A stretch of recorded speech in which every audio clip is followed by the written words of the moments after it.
The Viewmaster debuted at the 1939 World's Fair and received its U.S. patent in 1940. It was developed as an updated successor to other stereoscope designs that existed since the 1800s. Its main innovation was its compact, multi-slide color reel, which was made possible by advancements in film stock.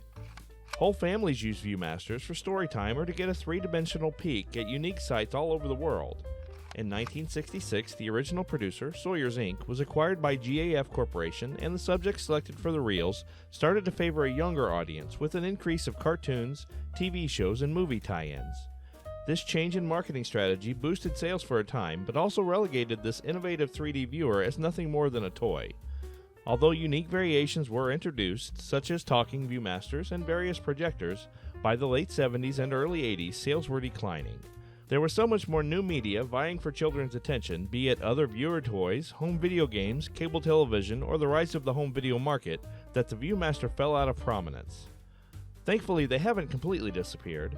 They can still be found in some toy stores under the Discovery Kids label, and beginning in 2015, they entered into the mobile VR space. Partnering with Google, they produced a couple of VR headsets with purchasable experience packs and apps that run under Google Cardboard. The Viewmaster remains a unique piece of Americana that still shows pop culture influence to this day. Here's my personal viewer and reels. They originally belonged to my grandparents. During our visits, this was one of their available toys. I would sit there marveling at these images. I love seeing the scenes in 3D and appreciating the artistry involved in creating them. Since my grandparents are now gone, these keepsakes now hold a high sentimental value for me. I think of YouTube as a wonderful place to archive and share media from years past. To that end, I decided to let some of these reels from my childhood live on in a new format so others could check them out. And because of the experience I'd learned in making other videos earlier this year, I wanted to make them viewable in 3D as well. First, I needed to figure out how to capture the images from these slides.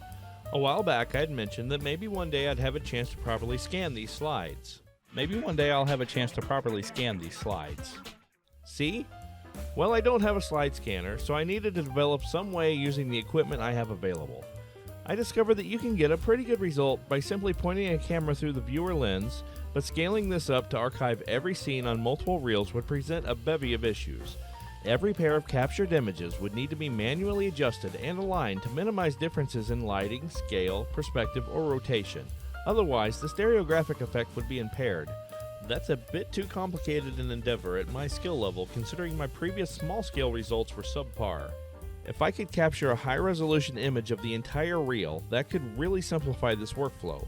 After a couple of failures, here's what I did. Here's the setup.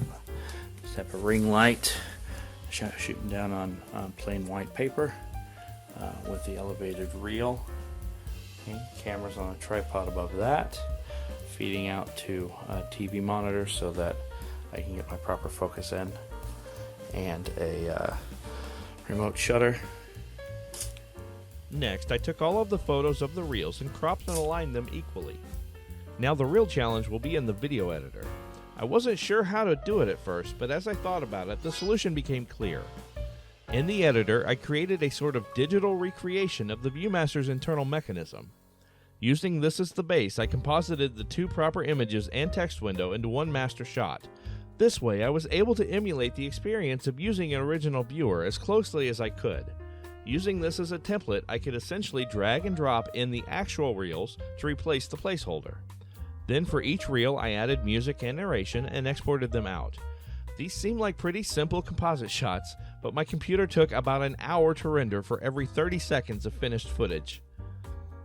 To keep the experience authentic, the left eye view is on the left, the right eye on the right.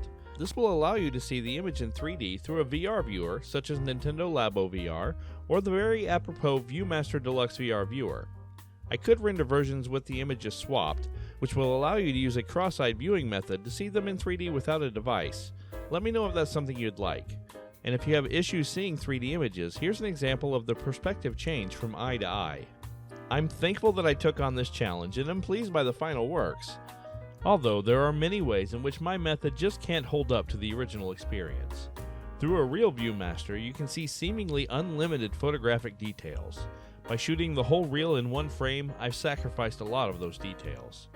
When I start a project like this, I don't like to investigate what others have done before me, lest I get discouraged from trying it all. And while I was wrapping up my work on it, I finally did look into other archives, and my goodness, they are impressive. There'll be links to all of the following examples in the description below. When you can see the original slide, or a very high-resolution scan like this, it's easy to marvel at the craftsmanship of a shot like this one.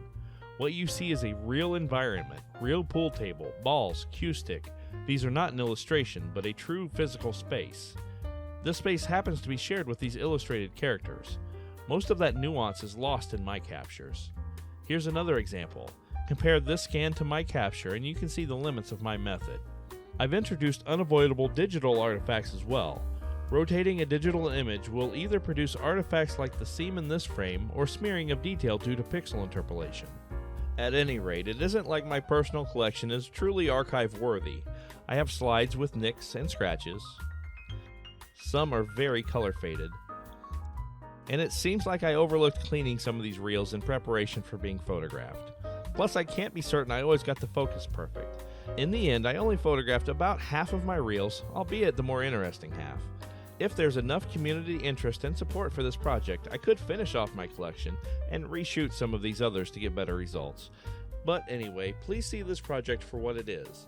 Not truly an attempt to properly archive, but rather an indulgence of personal nostalgia and an effort to rise to a video editing challenge.